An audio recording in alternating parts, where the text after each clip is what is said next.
entonces vamos a tratar sobre inducción electromagnética. Ya hemos estado observando en temas anteriores qué es el electromagnetismo y todas las aplicaciones al respecto. ¿Okay? Entonces el día de hoy vamos a continuar con estos temas interesantes, ¿no?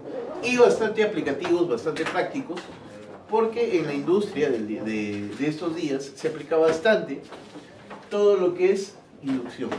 Tenemos motores de inducción, tenemos aquí en los fluorescentes, en la parte superior, hay una cajita donde si es que está deteriorada, malograda, el fluorescente simplemente no funciona. Esa cajita se llama transformador. Si nosotros tenemos pues alguna máquina aquí en el Perú y la encendemos, nosotros sabemos de que tenemos un voltaje de 220, sin embargo en Estados Unidos tienen un voltaje de 110 voltios. Entonces, cuando las máquinas vienen acá, esas máquinas van a tener un problema, que el voltaje de diseño es diferente al nuestro. Entonces van a necesitar unas maquinitas llamadas transformadores para poder realizar esa transformación. ¿Ok? Entonces, todo eso está relacionado, ¿no?, con la inducción electromagnética. Entonces, el día de hoy vamos a hacer una breve mención sobre este tema. La inducción electromagnética, como su mismo nombre lo dice, es aquella que va a generarme corriente eléctrica inducida a través de un campo magnético. Aquí tengo un pequeño imán, un pequeño conductor. Si es que yo, este conductor, que tiene que estar completamente cerrado, no abierto sino cerrado, yo le coloco a su alrededor un campo magnético, el imán tiene un campo magnético, y varío este campo magnético. Faraday descubre de que al momento de hacer esta operación va a aparecer una corriente en el conductor llamada corriente inducida. Ese es el descubrimiento y la aportación de Faraday, que posteriores investigadores desarrollaron, ampliaron y mejoraron hasta lo que tenemos en las aplicaciones del día de hoy.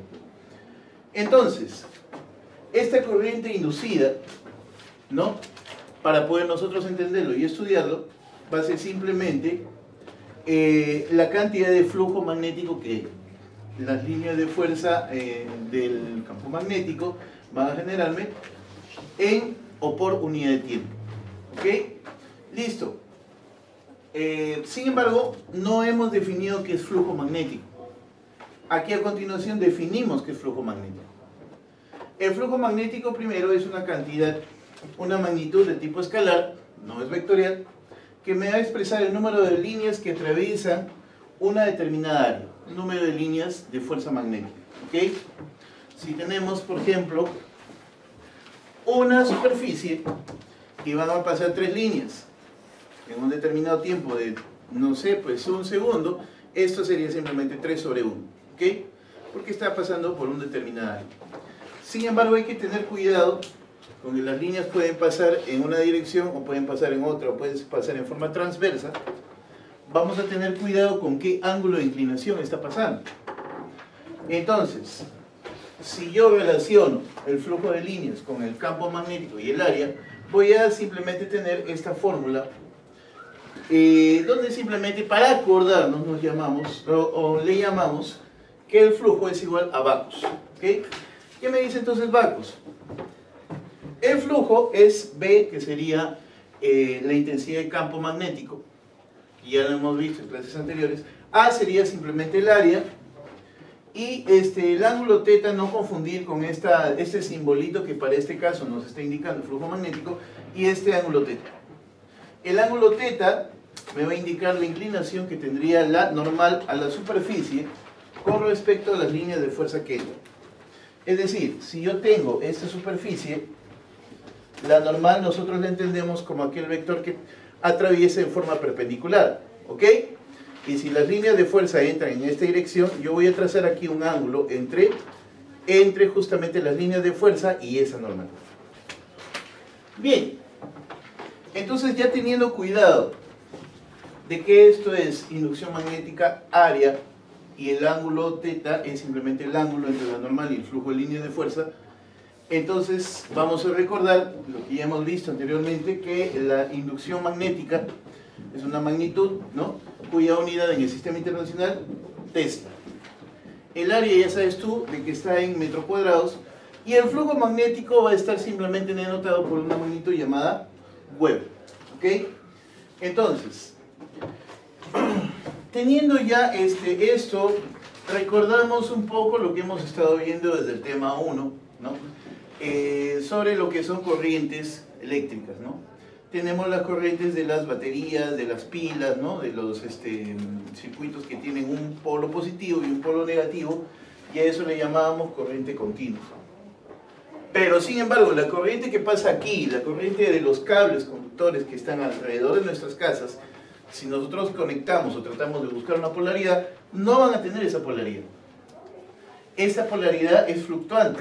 ¿Qué pasa si yo agarro y conecto un determinado enchufe, ¿no? Un determinado enchufe en una posición, ¿no? Si tú te has dado cuenta, ese enchufe tiene dos bornes. Si yo lo conecto así o si lo conecto de la otra manera, no va a pasar absolutamente nada porque la polaridad no está definida. ¿Ok? No tiene una polaridad. Sin embargo, en una pila o batería hay un positivo y un negativo. ¿Por qué?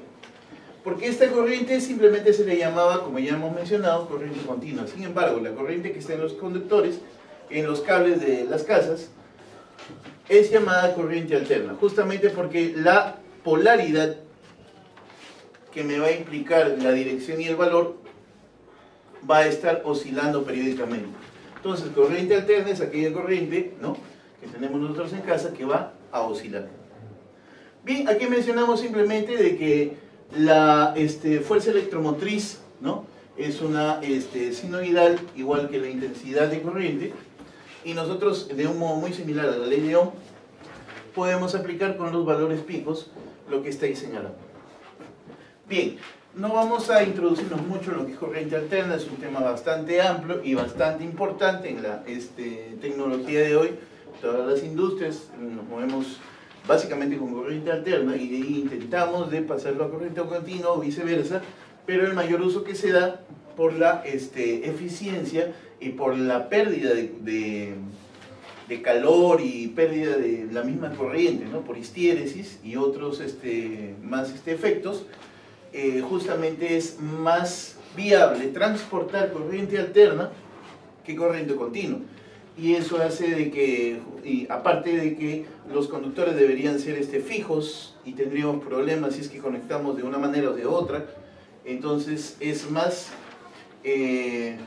factible utilizar la corriente alterna que usar la corriente continua.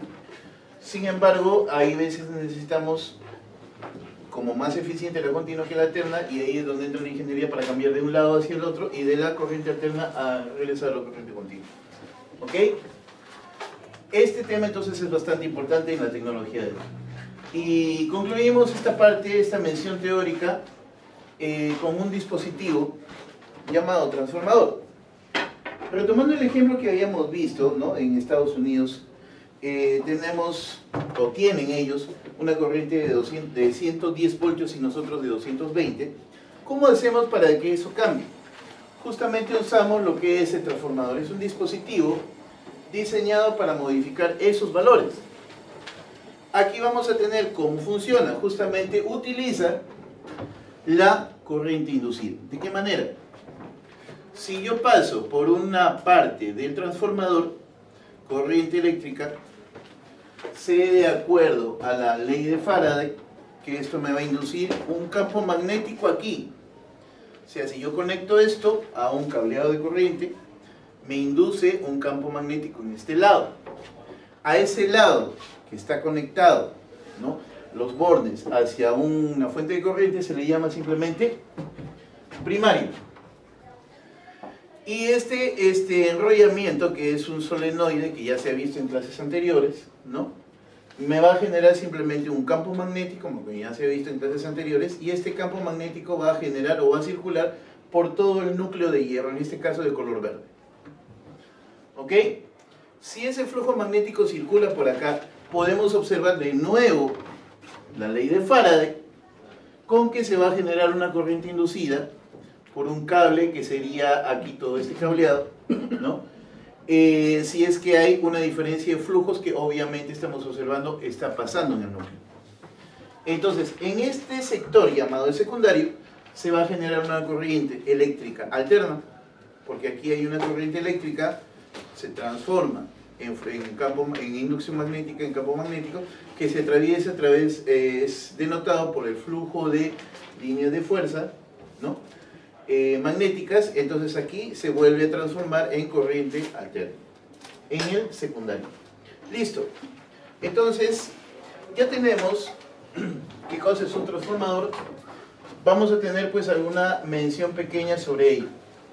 Si aquí atraviesa un determinado flujo, ¿no?, de líneas de fuerza, y ese flujo se mantiene constante, el flujo sobre tiempo va a ser lo mismo tanto en el primario como en el secundario. Vamos a aplicar nuestra teoría, ¿no?, señalada acá, para embobinados solenoides, que ya hemos visto las clases anteriores, ¿no? La inducción magnética va a ser menos el número de arrollamientos, como ya se ha visto, ¿no?, anteriormente, por la corriente que se genera. En este caso sería el flujo sobre el tiempo. Listo, pero si yo paso a restar esta magnitud n y mantengo los flujos iguales, voy a tener que esta proporción, tanto en el primario como en el secundario, se va a cumplir. Finalmente voy a llegar a esta notación de acá. Ahora, además yo sé que la potencia se va a mantener en todo el sistema.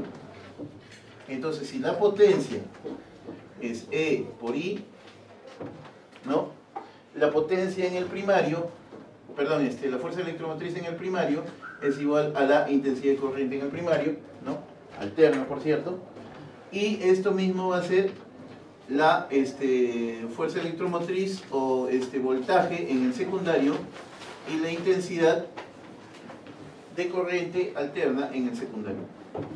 Pasamos a dividir y tenemos la segunda expresión. Vamos a ver un breve ejemplo, dos breves ejemplos de lo que estamos tratando hasta este momento. Calcular la fuerza electromotriz, ¿no?, inducida, que se genera en un cable cerrado que presenta un área de tal. Entonces, vamos a poder nosotros observar acá esta área que está señalada aquí, ¿no?, que es de 125 metros cuadrados. ¿Ok? Si el campo magnético alrededor, hay un campo magnético de alguna manera, ¿no?, que está pasando a 53 grados, ¿no?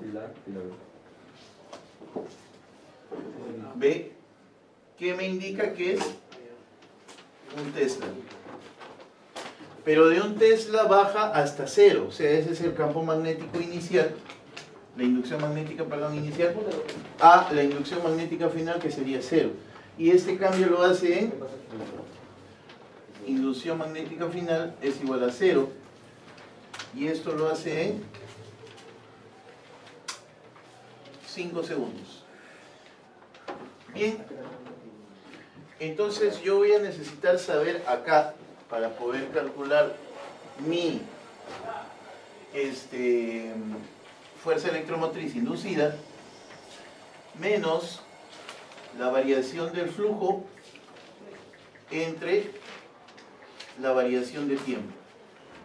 La variación de tiempo yo puedo observar rápidamente que es de 0 a 5, es decir, 5 menos 0 segundos. Muy bien.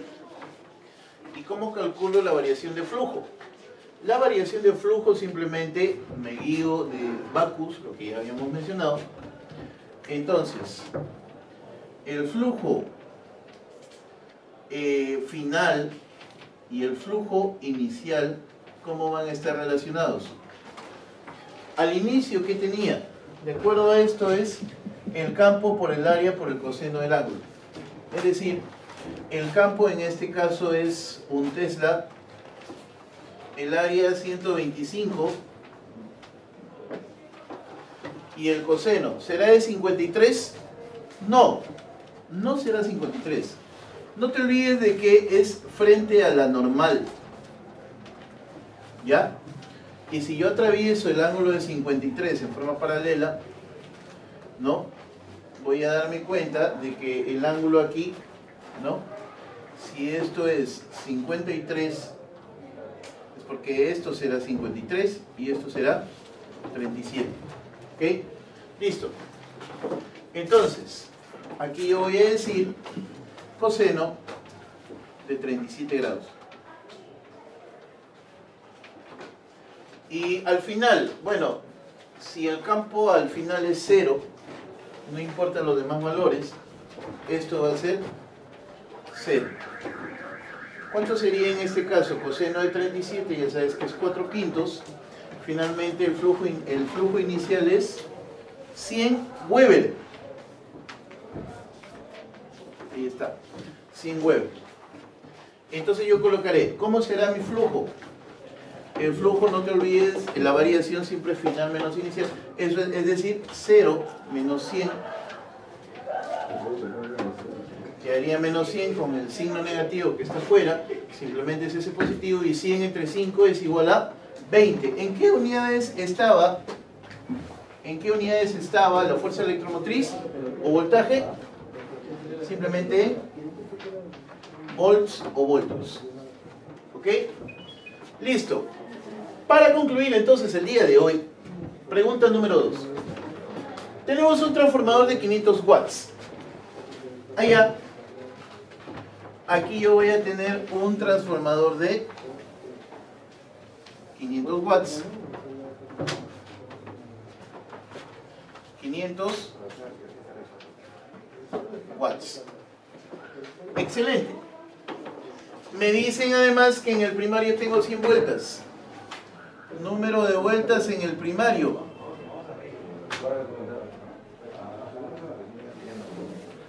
100 vueltas. ¿Ok? Y en el secundario tiene 10 vueltas. Ah, muy bien. En el secundario 10 vueltas. Este es el primario. Este es el secundario. Aplico mi relación, la relación que ya hemos visto. El voltaje, estas son vueltas por si acaso. Vueltas, vueltas. ¿No? Si la relación sería el voltaje del primario entre el voltaje del secundario, va a ser igual a el número de vueltas del primario entre el número de vueltas del secundario. Reemplacemos valores entonces. Si reemplazamos valores, vamos a llegar a que si esto está conectado a línea, nosotros estamos ubicando que la línea aquí en el Perú es de 220 voltios. Por lo tanto, vamos a decir aquí que esto será en el primario 220 voltios, en el secundario, no sé, eso es lo que me piden. En el primario tenemos 100 vueltas y en el secundario 10 vueltas. Allá paso a multiplicar y a dividir adecuadamente y el voltaje en el secundario me resulta 22 voltios. Ya, perfecto. Pero aparte me están pidiendo la intensidad. Tú sabes entonces de que la potencia, por los temas anteriores, la potencia es igual a la intensidad por la fuerza electromagnética. En este caso por el voltaje. La intensidad es 22 voltios y la potencia es de 500 watts. Si reemplazamos adecuadamente, esto sería 500 watts, intensidad y voltaje. Finalmente, la intensidad, ¿cuánto sería? Un pequeño cálculo aquí y vamos a dividir este ladito. 500 entre 22, mitad, 11, mitad, 250. 250 entre 11 rápidamente, 2 y acá sería 22,7 aproximadamente, 22,7. Bien, la intensidad 22,7 amperes. Y con esto tenemos una idea general de qué es lo que pasa en la industria, y no solamente en la industria, sino en la vida cotidiana cuando tú prendes tu laptop, televisor y diferentes artefactos electrodomésticos, los cuales tienen dentro, en su mayoría, la mayoría tienen transformadores, tanto el microondas como el televisor, como los equipos, muchos de ellos tienen transformadores. La computadora, cuando se enciende, lo primero que suena es el ventilador del transformador. Entonces, aquí estamos observando un ejemplo concreto de lo que es la aplicación de la inducción electromagnética en nuestra vida cotidiana. Bien chicos, nos vemos hasta una siguiente oportunidad.